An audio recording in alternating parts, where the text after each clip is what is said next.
आज हम उपन्यास विधा के बारे में पढ़ेंगे। उपन्यास विधा गद्य विधाओं में महत्वपूर्ण स्थान रखती है। उपन्यास मानव जीवन का गद्यात्मक महाकाव्य है। इसके अंदर व्यापक जीवन के सभी पक्षों की किसी कथा के माध्यम से चित्रण करने की परंपरा रही है। इसके मूल में हम देखें तो लोकरंजन की भावना प्रमुख रहती है और लोक मंगल के विधान को इसमें अंतर्निहित किया गया है। उपन्यास जो विधा है वो साहित्य में लोकप्रिय विधा रही है। एक व्यापक परिवेश के कारण एक स्वतंत्र विधा रही है और इसीलिए ये गद्य में पाठकों पर अपना महत्वपूर्ण प्रभाव डालती है। इसमें जनरंजन और मंगल दोनों को प्रस्तुत करने की अद्भुत क्षमता होती है। उपन्यास विधा जो है उसमें भावात्मकता, रोचकता ये प्रमुखतः होते हैं और इसमें घटनाएं, चरित्र ये सभी इस विधा में कथा के रूप में मूल माध्यम बनते हैं और जीवन की जो गतिशीलता को समग्र रूप में चित्रित किया जाता है। इसमें मनुष्य की रागात्मक प्रवृत्ति उसके कथानक के माध्यम से रूपायित होती है और जीवन की जो वास्तविकता है, जो यथार्थता है, वो एक व्यष्टि रूप में और समष्टि रूप में व्याप्त होती है। उपन्यास का अर्थ अगर हम देखते हैं तो ये हिंदी या कहीं भारतीय भाषाओं में जो कथाश्रित साहित्य के अंतर्गत हम उपन्यास विधा को रखते हैं और इसका अंग्रेजी के नॉवल NOVEL नॉवल का यह पर्याय या रूपांतर है। नॉवल शब्द का अर्थ होता है कुछ नया। अंग्रेजी में ये शब्द इतालवी नॉवल से अधिकृत किया गया है। वहाँ भी इसका अर्थ नई और सद्यजात घटनाओं से ही लिया गया है। अंग्रेजी में जब नितांत कपोल कल्पित कथा साहित्य में जीवन की वास्तविक घटनाओं का या घटनाक्रमों का समावेश जब होने लगा तो इस रूप में एक नवीन आंदोलन चला और उस समय पाश्चात्य लेखक स्टील ने ये कहा कि रसिकता, अब हमारी रसिकता की भावना मात्र रोमांच से ही तृप्त नहीं पा सकती, अब इसका प्रतिरूप बनेगा नॉवल, यानी जिसमें कल्पना नहीं बल्कि यथार्थता होगी। तो ये एक मुख्य रूप में नॉवल जो शब्द लिया गया उसमें यही रहा कि जीवन की जो यथार्थता है वो इसके अंदर पिरोई जाए और इस तरह से ये उपन्यास साहित्य को नवल कथा, गुजराती साहित्य में से नवल कथा के नाम से भी अभिहित किया गया और ये नाम उपन्यास नाम प्रचलित होता गया, जो धीरे धीरे सारे विश्व में अन्य देशों में पहुंचा, भारत में भी आया और ये आगे प्रसारित होता रहा। हिंदी में उपन्यास शब्द को दो शब्दों के मेल से बना हुआ स्वीकार किया गया है। उप जो कि उपसर्ग है जिसका अर्थ होता है सामने या समीप या कहें युक्ति, संगति, और दूसरा शब्द है न्यास। उपन्यास है तो उप हो गया और न्यास, न्यास का अर्थ होता है धरोहर, धाती या रखना। तो इस प्रकार हम देखें कि उपन्यास जो शब्द है इसका अर्थ हुआ एक ऐसी रचना जिसमें वर्णित मूल कथ्य कथानक को कोई उपन्यासकार समाज से उसी की धाती के रूप में अपने पास रखता है और फिर उसे अपनी रागात्मक अनुभूतियों के समायोजन से सजा संवरा कर पाठकों तक उसे संप्रेषित करता है।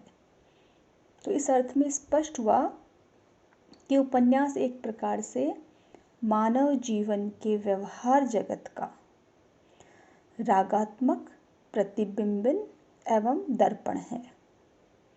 अब हम देखें कि संस्कृत साहित्य में इसे किस तरह से देखा गया है। संस्कृत साहित्य विशेषतः काव्य शास्त्र में भी हमें उपन्यास शब्द का जो उल्लेख इसमें मिलता है, उसमें आचार्य भरत ने जो कहा है उसमें वो कहते हैं कि उपपत्तिकृतोहार्थ उपन्यासः संकीर्तितः, यानी किसी अर्थ विशेष को युक्ति युक्त ढंग से उपस्थित करना ही उपन्यास है।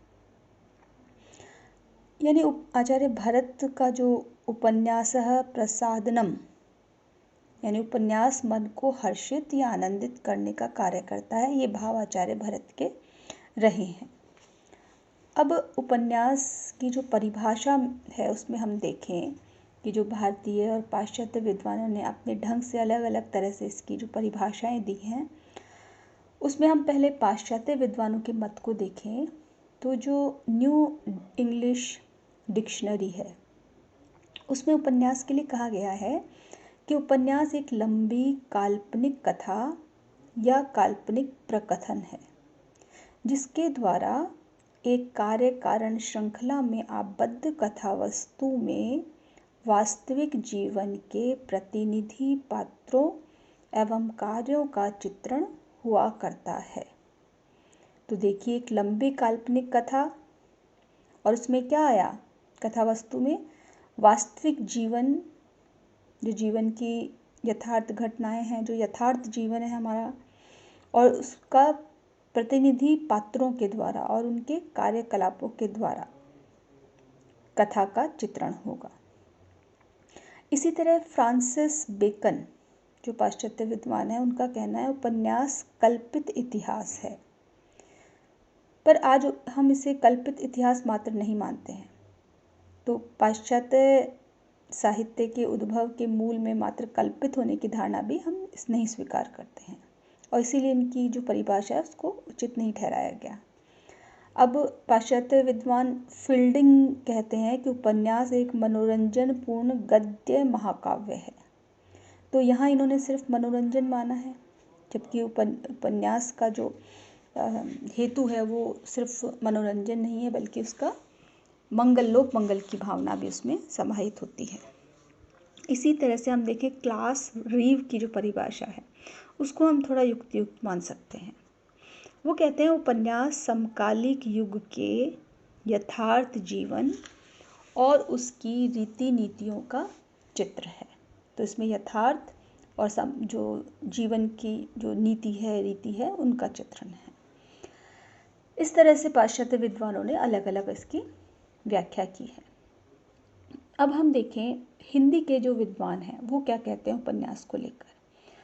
उसमें डॉक्टर श्याम सुंदर दास के अनुसार है उपन्यास मनुष्य के वास्तविक जीवन की काल्पनिक कथा है। यानी हमने उपन्यास में वास्तविक जीवन को लिया है और उसे थोड़ा सा कल्पनात्मक रूप में प्रस्तुत किया है।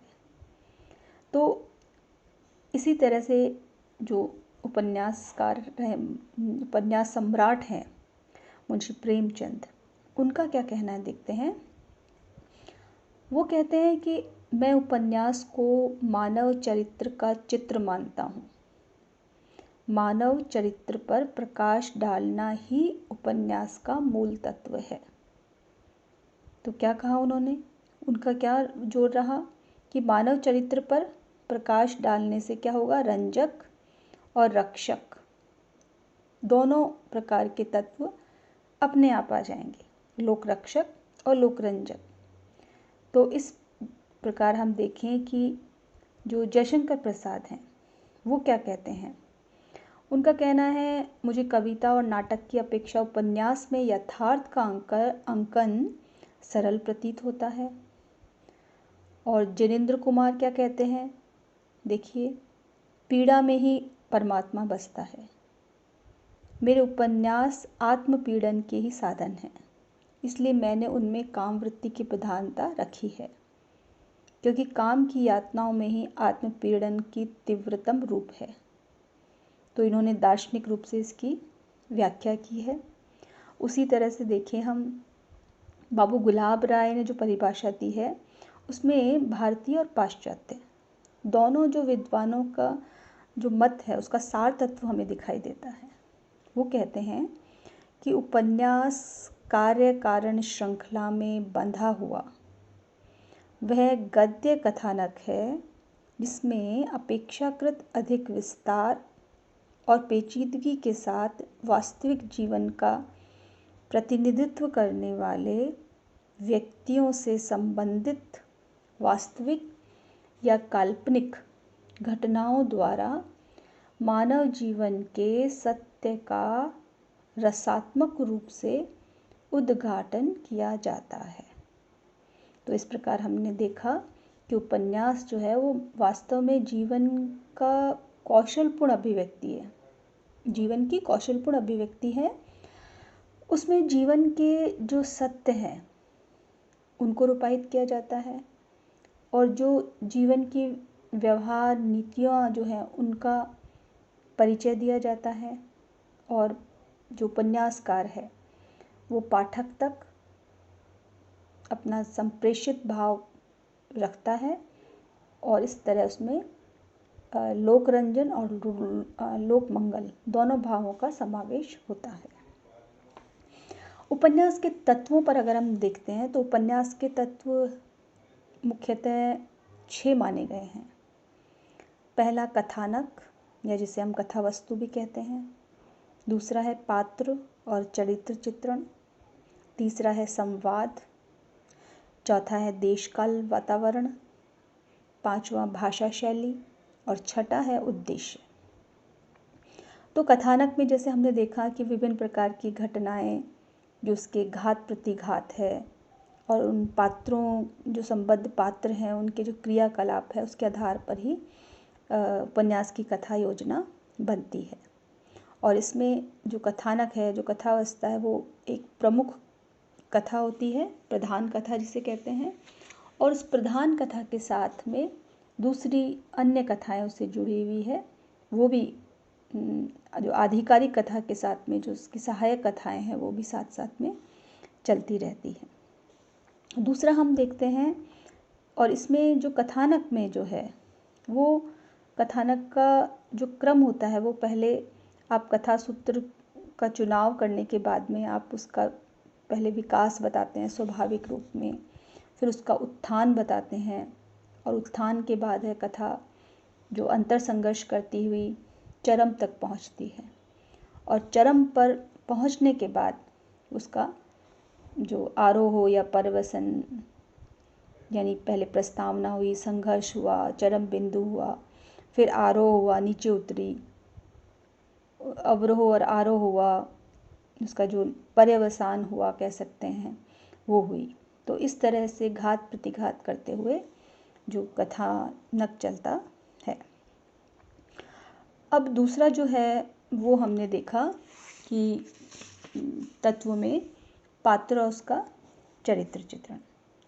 तो पात्र में हम देखते हैं कि प्रमुख रूप से जो मुख्य पात्र है उसके साथ साथ जुड़े अन्य व्यक्ति, अन्य पात्र चलते हैं जो कथानक को आगे बढ़ाते हैं। उपन्यासकार का उद्देश्य इसमें रहता है कि इस तरह से पात्रों का चरित्र करे जो कथानक को आगे बढ़ाए और उसको प्रभावशाली रूप में प्रस्तुत करे। चरित्र चित्रण की दृष्टि में जो पात्रों मुख्य रूप से 2 रूप इसको मान सकते हैं। एक प्रकार के वे व्यक्ति पात्र होते हैं जो आद्यांत एक जैसे ही बने रहते हैं, जो किसी भी देश काल की स्थिति में मौलिक रूप में उनमें परिवर्तन नहीं होता, स्थिर पात्र जिसे कहते हैं। दूसरे पात्र वे होते हैं जो समय, स्थिति आदि के अनुकूल अपने चरित्रगत स्वरूप को बदल लेते हैं, जिसे गतिशील पात्र कहते हैं। तो इस तरह से जो चरित्र चित्रण है वो हम 3 विधियां इसमें अपनाई जाती है। एक वर्णनात्मक, दूसरी नाटकीय और तीसरी विश्लेषणात्मक। तीसरा जो वो है संवाद, छोटे छोटे संवादों के माध्यम से जो चरित्र जो पात्र हैं उनके चरित्रों को उद्घाटित किया जाता है, जिसमें रोचकता भी हो, स्वाभाविकता भी हो और रंजकता भी बनी रहे। और तीसरा है देश काल वातावरण। तो देश काल वातावरण में हम जो कथा वस्तु को पूर्णतः विश्वसनीय बनाने के लिए इसका स्थान और समय के अनुसार इसका आकलन किया जाता है, और इसमें जो पात्रों की जो चारित्रिक विशेषताओं के उद्घाटन के लिए भी विश्वसनीयता के लिए देशकाल वातावरण का चित्रण बहुत आवश्यक होता है। तीसरा है भाषा शैली। तो जो जीवन के विविध रूप आयाम हैं, जो भाव विचार हैं, उन सबको भाषा के माध्यम से ही हम व्यक्त करते हैं। और भाषा में जो पात्र अनुकूल भाषा, सहज सरल भाषा होनी चाहिए, जो पाठक को प्रभाव डाले, वो उसे सहज रूप में ग्राह्य करे। ये उपन्यास की जो शैली है उसमें भी ये रहता है कि जो पढ़ने वाला है वो उस शैली में सहजता, स्वाभाविकता का गुण हो, प्रभावशीलता का गुण हो। और तीसरा जो अंतिम छठा है वो है उद्देश्य। उद्देश्य उपन्यास का प्रमुख लक्ष्य होता है। उसमें पाठक तक लोक रंजन करते हुए, आनंद और मनोरंजन के साथ में वो यथार्थ का इस तरह से चित्रण करे, किसी समस्या को उठाए कि वो समाधान की तरह आगे बढ़े।